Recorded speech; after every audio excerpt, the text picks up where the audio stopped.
జై శ్రీరామ్. రేవంత్ రెడ్డి ప్రభుత్వం అఘాయిత్యాలు, దారుణాలు, దౌర్జన్యాలు మరోసారి రుజువైనది. ఇవాళ ప్రజలు కాంగ్రెస్ పార్టీకి ఓటేసినందుకు సిగ్గుతో తలదించుకునే పరిస్థితి. అలా హెచ్సియులో జరుగుతున్న అన్యాయాన్ని ప్రశ్నించేందుకు వచ్చిన నన్ను తీవ్రంగా తోపుసట ఆటలో గురి చేసి మరి అరెస్ట్ చేయడం జరిగింది. మరి నేను ఒకటే అడుగుతున్నా, ఒక భారతీయ జనతా పార్టీ నాయకుడుగానే కాకుండా మరి ఒక ప్రకృతి ప్రేమికుడుగా అడుగుతున్నా, మరి ఇంత అధ్వానమైన పాలనలో మరి అలా మనుషులే కాదు హింసకు గురవుతున్నాయి. మరి నెమ్మలని కుందేళ్లున్నాయి హెచ్యులో, ఆ ఫారెస్ట్ లో జింకలున్నాయి, తాబేళ్లున్నాయి. చెట్లు నరుక్కుంటా పోతే ఇవాళ ఆల్రెడీ హైదరాబాద్ లో 50% పైన గ్రీన్ కవరేజ్ మొత్తం పోయింది.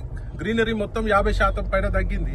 మరి ఇట్లాంటి డబ్బులకు ఆశపడి మరి ఇలా ప్రభుత్వం నడిపే చేతగాని దద్దమ్మ ప్రభుత్వం ఇది. ఇలా డబ్బులకు ఆశపడి మరి ఈ డబ్బులతోటి మరి కాంట్రాక్టర్లకు బిల్లులు రిలీజ్ చేసి అందులో పర్సంటేజ్ తీసుకునే ప్రయత్నంలో భాగంగా ఈ హెచ్యు లోని భూములని వేలంపాట వేసే ప్రయత్నంలో భాగంగా మరి అడవులను నరుక్కుంటా పోతే ఈ యొక్క భూభాగము ఖాళీ మన మనుషులదే కాదు, ఉట్టి ప్రజలదే కాదు, ఇది అన్ని జీవాలకు హక్కు ఉంటది. ఈడ జీవించే హక్కు. ఇలా కళ్ళు నెత్తినెక్కిన ప్రభుత్వం రేవంత్ రెడ్డి ప్రభుత్వం.